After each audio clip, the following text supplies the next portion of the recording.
Hi, welcome. I'm Tiffany Johannes with REMAX Executive and Charlotte Home Experts, and I'm also a board member of the Canopy Housing Foundation. And today I have Terry Marshall, who's our Executive Director of the Canopy Housing Foundation, which is the nonprofit side of our regional association, Canopy Association. Terry, welcome. Thank you for joining me today. Thank you for having me. I'm excited to be with you. And I invited Terry today because we literally just got off our celebration, which is typically a grants luncheon, celebrating with hundreds of people the grants that we gave out as a foundation this year from our nonprofit at the association. Terry, tell me a little bit about the Canopy Housing Foundation and what we've been doing over the years and kind of how we came to the grants program that we do have today. Okay, great. As you said, Tiffany, the foundation, the Canopy Housing Foundation, is the nonprofit arm of the Canopy Realtor Association. We proudly represent our realtor members, not just in Charlotte, but throughout the region. We directly address needs within Mecklenburg, Iredell, and Haywood counties. We're pleased to say that Haywood County merged with us this year. And we also do some initiatives throughout the region. Some of our primary programs are Realtors Care Day. Your audience may have heard of that. We have a project called Project Reach, which stands for Realtors and Engaging Hope. We do a Strides for Shelter 5K. I'm pleased to say it's one of the few 5K races for housing initiatives in the area. And as you mentioned, and we're talking about today, we facilitate several grant programs on behalf of the realtor members. So just a few of the things that we do. Yes, I've always been a proud member of the association, but probably even prouder to be a part of the Canopy Housing Foundation and all we've done over the years. I've always loved Realtors Care Day, and if you have not heard of it or participated in it and you're a realtor, I certainly would highly recommend it. It's the day of giving back in the community. Strides for Shelter, I've run in every year so far and absolutely love running in it, but I also love that we're giving back to the community and to housing projects. Project Reach, I laugh because one of my favorite things is actually shoveling the gravel into a driveway at one of the homes that we did a few years ago. And I like the hands-on piece of it, so I really enjoyed that part. And everyone laughs at me when I say that's probably one of my favorite parts of the things I've done. We will give you lots of hands-on opportunities for sure. Well, we also, every year we give back. This year, I believe there were 33 applicants. Is that right, Terry? There were. We had requests for just the community grants program alone in excess of $108,000. We anticipated that the need would be large due to COVID and some of the constraints that nonprofits are under.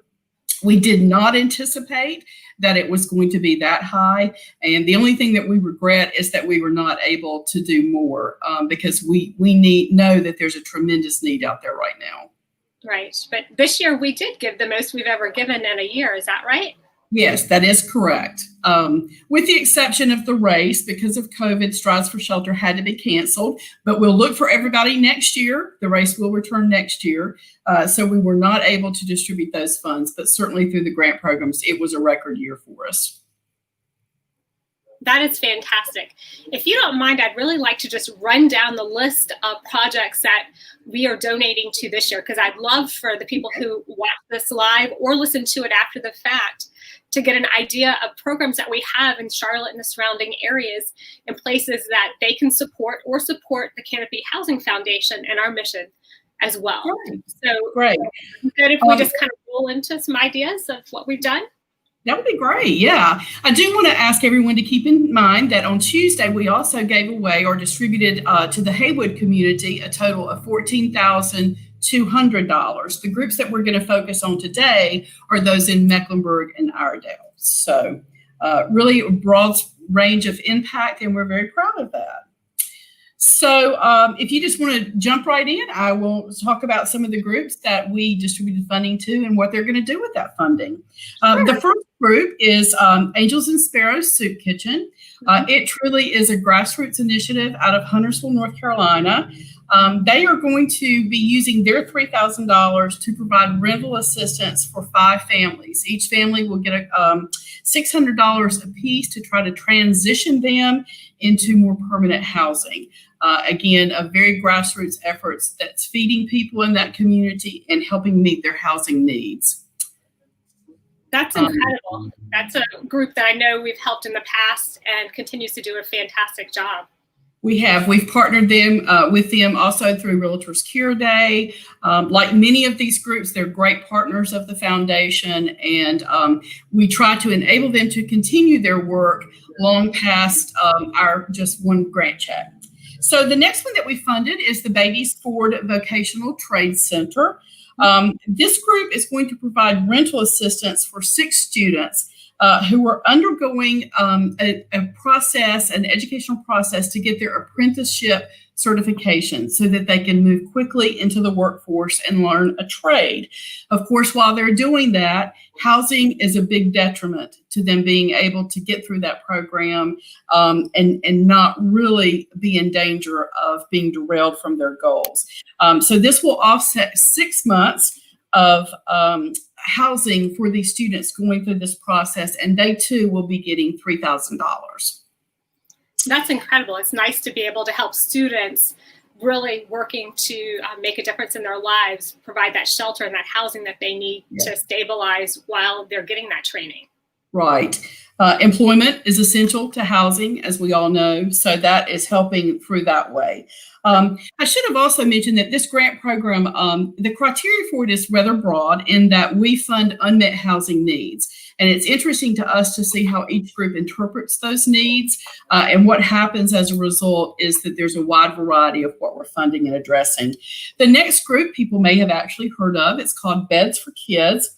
They do a lot of work in the community trying to find shelter, and not just shelter, but the essentials that families need as they're going into the home for the first time. If you're homeless, you don't have things like sofas and dining room tables, something just as elementary and essential as lights for the children to do their homework by. So they're actually going to be using their $3,000 to purchase 20 beds for children who are currently sleeping on the floor at a cost of $150 per each new bed set. So again, we look forward to those children having not just a home, but a place to rest their head. That is definitely important. Thank you. Change Choices is the next one, another long-term partner of the foundation. They run and facilitate the Ruth Snyder Home, which provides a stable re-entry setting for women who are completing their prison sentences. What's most important is in this factor is that a lot of these women have children. And if they themselves are coming out, they may not have a job, they may not have a place to live. So therefore they can't be reunited with their children as a family unit. We are going to be giving them $3,000, and they're going to be using this funding to provide 5 one-month residences in the Ruth Snyder Home to help those women and their children with their transition back into public life.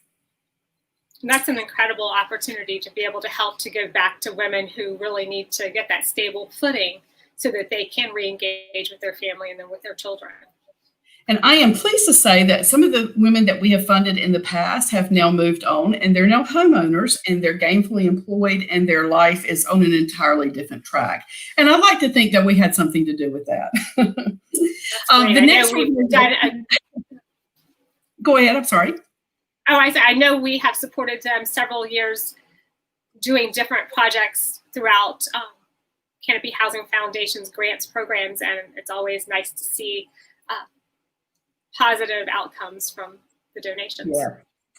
So the next organization, the 5th one, is Charlotte Family Housing. They too are receiving $3,000. I'm sure everyone has read in the paper with the current COVID situation, the pandemic that we've been under for several months. Our homeless shelters in the area have had to operate under reduced capacity. And that has again put tremendous pressure on these organizations to not only provide for these families and these individuals, but to keep them safe.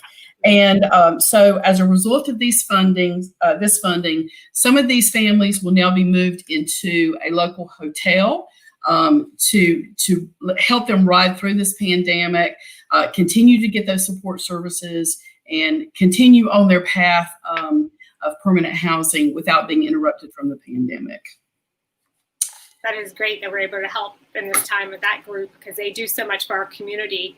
And I'm sure trying to find the resources that they didn't expect to have to expend this year has been something that's taken a while to figure out. It has been very stressful, very stressful. So we were very pleased that we could help. The next organization is the Charlotte Housing Authority Scholarship Fund.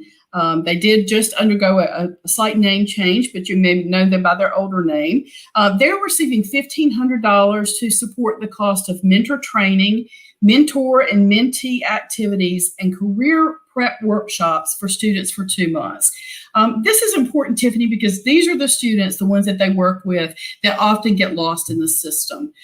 They have the potential to not be employed, to not get education, to not have a home, to not have anchors in their life. And so we are helping address that housing portion of their needs so that they can continue to go on and get an education and continue on their path, a strong path to being really strong citizens in the future. The seventh one is Crisis Assistance Ministry. I'm sure probably a familiar name to a lot of people.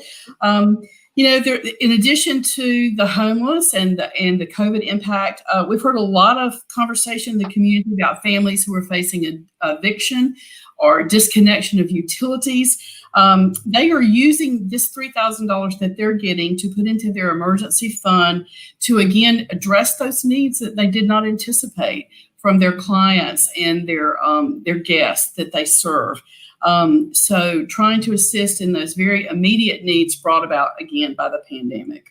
I have a friend who works with Crisis Assistance Ministry in the Gaston County area, and she was telling me when I talked to her recently that they were writing $16,000 checks a day as people were having their utilities disconnected, and that their funds were getting short pretty quick because there were so many people as power companies were able to start disconnections that it really was taking a toll on the finances. So I'm glad we're doing that.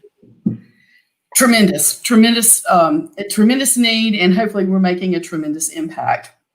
Our eighth group that we funded is Diakonos. Some people may also know it as Fifth Street Ministries. They are in the Statesville area. They really fulfill a number of needs. They have a women's shelter. They have a homeless shelter. They have a men's veterans program. They also have a food closet, a clothes closet. They are really filling multiple needs in that Statesville area.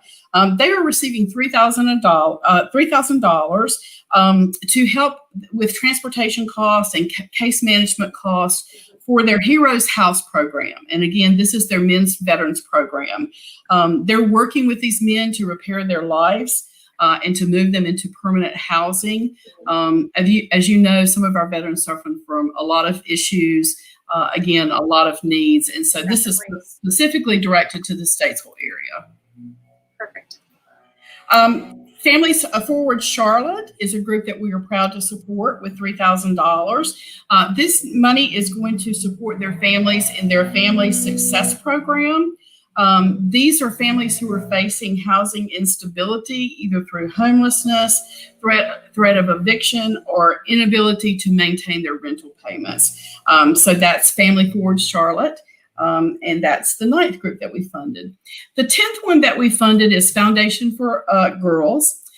We're very proud of this organization because it was actually started by a young lady who we began supporting a couple of years ago. She started this organization as a high school student.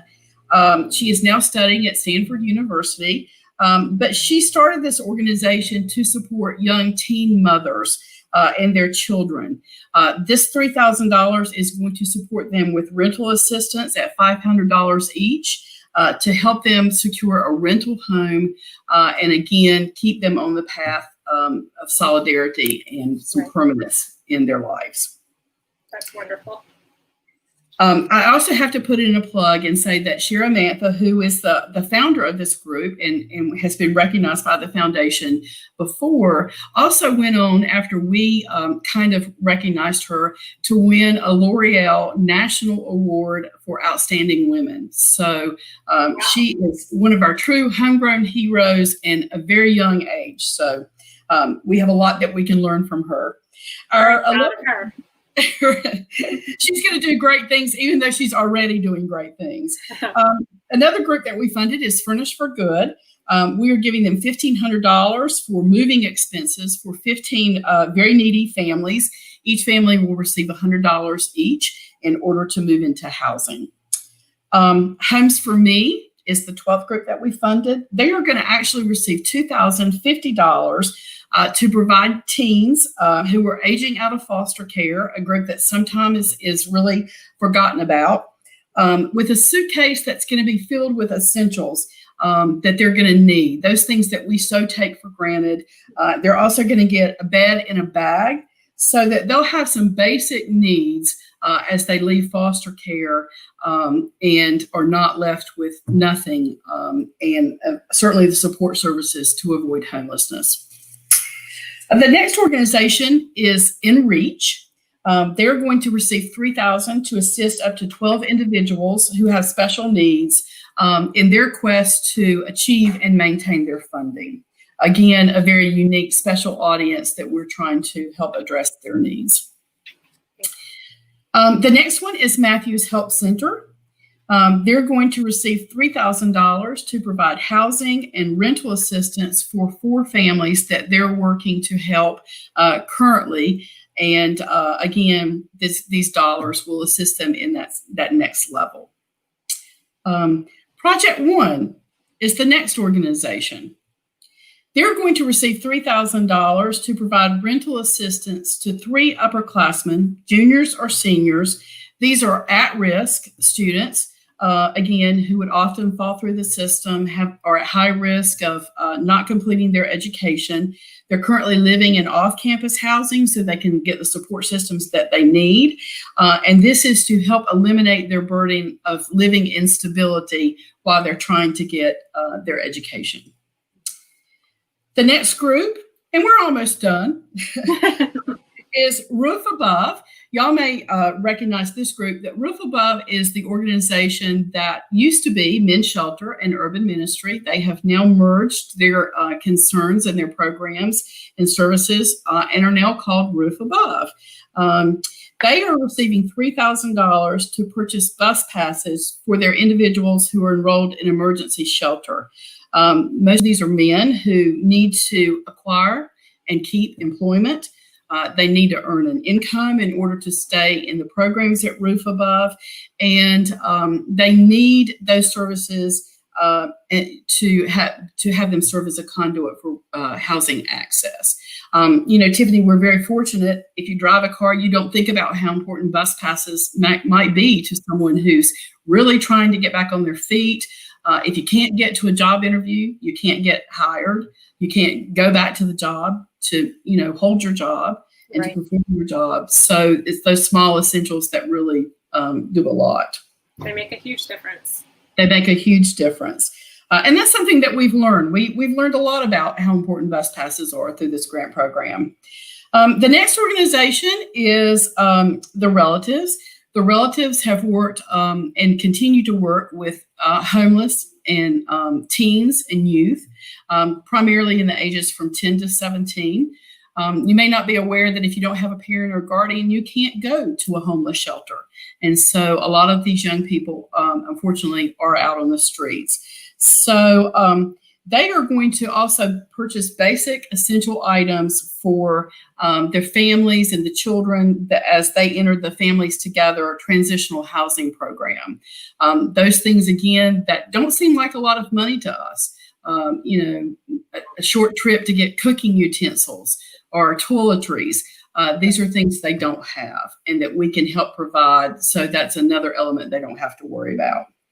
And I am finally at the last one. So thank everyone for your patience. This is Thompson Child and Family Focus. You may know that they have merged some of their programs with the Child's Place. They're receiving $3,000 to provide rental assistance for 6 families that are being served by a Child's Place. Each family will receive $500 to help secure their rental housing and to make sure that they're stable as they go into that environment. And there's a commonality in a lot of these things. We're trying to address some of those very basic needs, and I think that that's what our realtor community has done through this grant program. I'm very proud of this program, Terry. Thank you for running through all of the 18 total community programs that we are helping to fund with different specialized programs.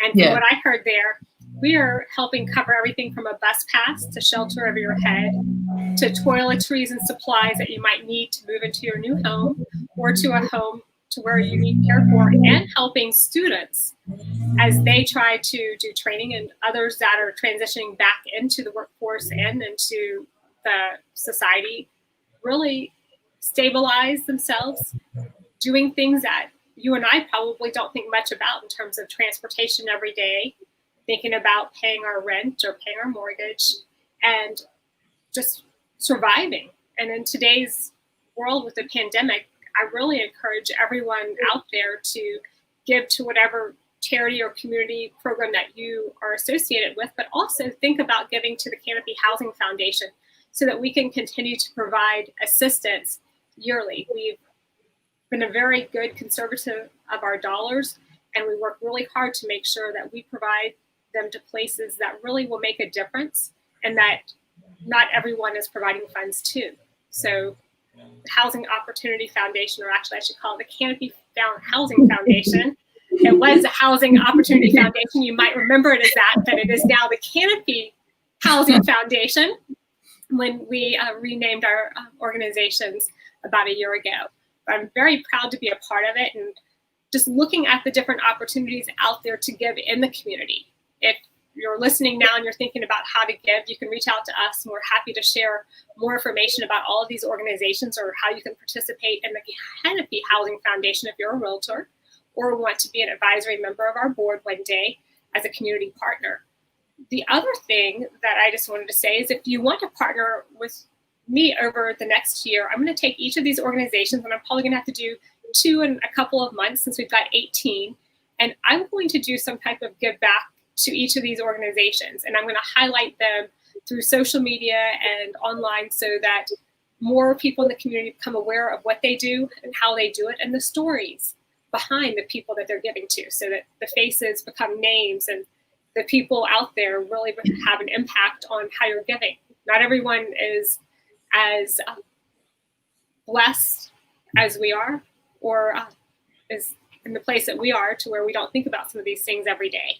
And so I hope that this is giving everyone out there a little bit of time to think about how you can give back, how you can make a difference each day. It really just takes all of us putting our hands out and doing everything that we can to make a difference, I feel. Terry, any closing remarks or things that you want to highlight relative to the foundation, or anything that you see in the community where you think I just want to say how proud I am of our realtor community. I know that every firm is out there doing things on their own. I think the beauty of this is that when all of our realtors come together, the impact can be tremendous. We have seen these dollars be leveraged over and over. And so while we might be giving an organization $3,000 today, that impact continues. They're able to get additional funding by leveraging it. So if you're not familiar with the Canopy Housing Foundation, I invite you to go to our website. It's canopyhousingfoundation.org. And I'm very pleased and excited because we just launched at the beginning of this year a brand new website. You will see our programs and our impact in action. And you'll see a virtual reminder of what our realtors are doing every day. If you'd like to donate, you can text the word Canopy, and I've got this magic number right here, to 243-725. Again, you can text the word Canopy to 725. And I'm sorry, I have to look at my phone because, my memory's not what it used to be. Or you can go to our website to also make a donation. And as I said, we will take these dollars and leverage them. Everything that we raise in the community goes back to the community. And we're very proud of that fact. And our goal is to continue to put the realtor community out there as leaders and to show how much they care about the community that they're living and working in. And with your help, we can continue to do that. So Tiffany, thank you for your leadership. You've always been a tremendous supporter and a big champion of what we do. And we could not do it without you and all the others who invested in our mission. So thank you. Well, I appreciate that. I think you have always been the leader that has brought so much to the table, and it's been a pleasure to work with you and a pleasure to speak with you today. Thank you so much for the opportunity to share this with the community. And like Terry said, if you want to donate, text to Canopy the message. Again, text Canopy to 243-725. Thank you so much, and I hope you guys have a great day. And if you have any questions, don't hesitate to reach out to me. And if you're a realtor or someone in our community in the Charlotte area and just want to give back, please talk to me, partner with me, and let's put together a plan so that we can continue to expand on the opportunities that we've shared today. Thank you so much. Thank you, Tiffany. Thanks.